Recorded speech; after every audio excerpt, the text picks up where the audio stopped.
අපි මේකදී කතා කරන්න යන්නේ 17 කොටසේ ත්‍රිකෝණමිතිය ගාන විසඳන්නේ කොහොමද කියලා. ඒකේ මුලින්ම අහන ප්‍රශ්න තමයි sin A sin B cos A සහ cos B ඇසුරින් sin A ධන B ලියා දක්වන්න කියලා. ඒතර අපි sin A ධන B කියන්නේ sin A cos B ධන cos A sin B කියන එක. ඒක ඇසුරින් ඊට පස්සේ දෙනවා sin 2 θ 2 sin θ cos θ බව පෙන්වන්න. ඒක sin θ ටගේ අර්ධගෝණ සූත්‍රයයි පෙන්වන්න තියෙන්නේ. එතකොට A සමානයි B සමානයි θ කියලා අරගෙන sin 2 θ 2 sin θ cos θ කියලා අපි උප්පු කරගන්නවා. ඊළඟ ප්‍රශ්නේ තමයි θ ගේ බිඳුවත් අනුමතයයි ගනිමු. cot θ ඍණ 2 tan θ sin 2 θ සමීකරණයේ මෙන්න මේ විදිහට පෙන්වන්න කියලා කියනවා a cos 4 θ b cos වර්ග θ ධන c යන විදිහට. අපි cot θ tan θ sin θ සහ cos θ සුළු ලියා ගන්නවා sin 2 θට අර්ධකෝණ සූත්‍රය දානවා. එහෙම සුළු කරාම අර අපි a cos 4 θ b cos වර්ග θ c යන සමීකරණ ලැබෙන. එතකොට අපි a සහ b සහ c ට අගයන් ලැබෙනවා. a සමානයි 2යි b සමානයි 1යි c සමානයි ඍණ 2යි. ඊළඟ කොටස තියෙන අපිට 2 cos 4 θ ධන cos වර්ග θ ඍණ 2 යන සමානයි බිඳුව යන සමීකරණේ θ ගේ අගය මෙන්න මේක කියලා පෙන්වන්න තියෙන්නේ. අපි මේක ආදේශයක් දානවා cos වර්ග θ සමානයි y කියලා.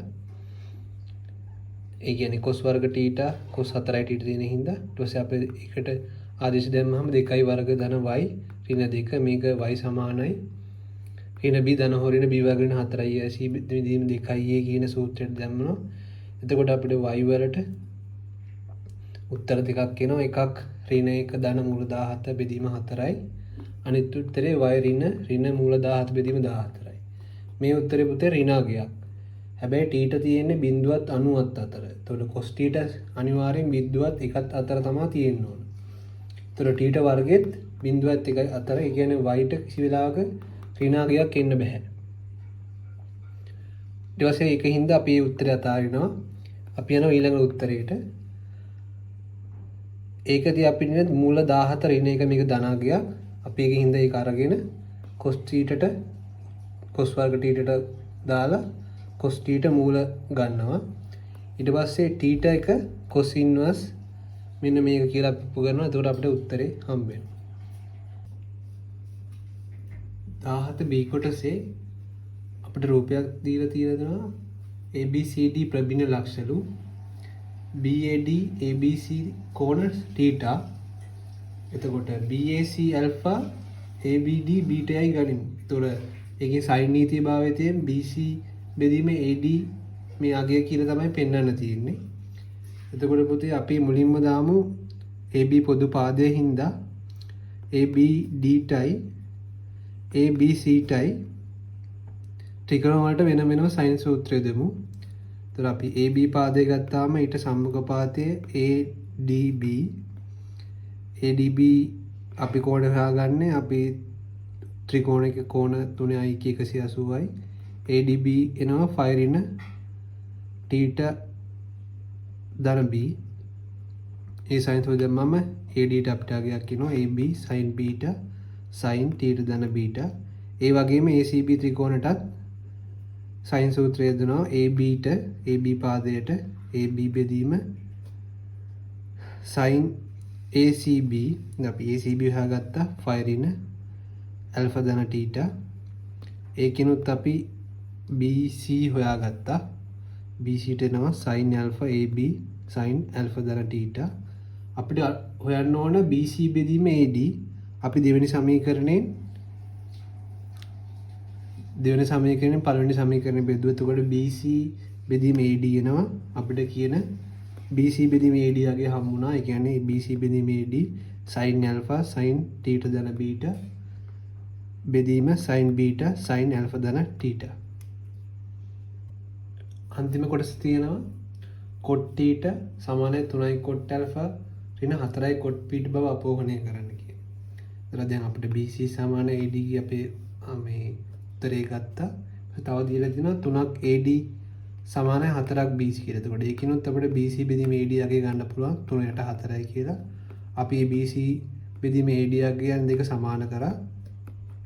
ඊට පස්සේ ඒක අපි සුළු කරා sin a ධන b සූත්‍ර දාලා අපි සුළු කරා. ඊට පස්සේ එන එකෙන් අපි cot අගයන් ගන්න ඕනේ හින්දා උඩයි යටයි හරය සහ ලවය දෙකම sin alpha sin beta සහ sin theta වලින් අපි බෙදුවා. ඊට පස්සේ අපිට cot අගයන් ආවා. cot b ධන cot theta බෙදීම cot alpha ධන cot theta 3/4යි කියලා මේක සුළු කරාම අපිට 3යි cot alpha ඍණ 4යි cot beta සමානයි cot theta කියන එක අපිට ආවා. අපිට අවසානයේ ත්‍රිකෝණමිතික ගානේ c කොටස තමයි මෙහෙම දීලා තිනවා පහත් සමගාමී සමීකරණ x සහ y සඳහා විසඳන්න කියලා. සමගාමී සමීකරණ දෙකක් දීලා තියෙනවා. උදාහරණ පද දෙකයි සමීකරණ දෙක අපිට විසඳන්න තියෙන්නේ. එතකොට sin inverse x මූල x sin inverse මූල x alpha කියලා ගන්නවා cos inverse මූල y beta කියලා ගන්නවා. මොකද inverse තියෙන නිසා alpha සහ beta සමාන වෙනවා. අපි Pythagoras දාලා sin alpha cos alpha අගයන් ගන්නවා. ඊට පස්සේ cos beta sin beta අගයන් ගන්නවා. alpha සහ beta සමාන හින්දා අපි දෙකම sin වලින් ගුණ කරලා sin alpha sin beta කියලා අපිට ගන්න පුළුවන්. එතකොට sin alpha කියන්නේ මූල x sin beta Pythagoras වලින් අපි ගත්තා 1 ඍණ y කියලා. එතකොට x සමාන 1 ඍණ y මේත x සහ y අතර එක සම්බන්ධයක්. දැන් අපි දෙවෙනි සමීකරණයේ ඉන්වර්ස් වලට θ කෝණ ආදේශ කරනවා. අපි tan inverse 3x gamma කියලා ගන්නවා. tan inverse 2y θ tan inverse 3y p tan inverse 2x q කියලා. ඊපස්සේ tan gamma tan θ tan beta tan q අගයන් ගන්නවා. අපි ඊට පස්සේ tan inverse වලට කෝණ ආදේශ කරලා tan gamma ඍණ θ ධන tan p ඍණ q සමාන 1යි. ඒක දෙවෙනි සමීකරණය සමගාමී සමීකරණයෙන් ගන්නවා. ඊට පස්සේ අපි ඒක සුළු කරනවා tan a ඍණ b සූත්‍ර දාලා. tan gamma වලට මෙතනින් 3x tan gamma වලට 3x දානවා. මෙතනින් tan θ ට 2y මෙතන 1 දාන tan gamma ආයි 3x tan θ 2y මෙතන ආයි tan p 3y tan q 2x ඒක සුළු කරලා ඒ කොටස් සුළු කරලා ඊට පස්සේ අපි මෙතන පද දෙකක් තියෙන හින්දා මෙතන අපි එක පද x හෝ y පදයකට ගන්නවා. මෙතනදී අපි ගන්නෙ y තමයි අපි ගන්න හදන්නේ. එතකොට අපි x අයින් කරන්න ඕන. x ට අපි මේ ආදේශය දානවා x සමාන 1 ඍණ y කියලා.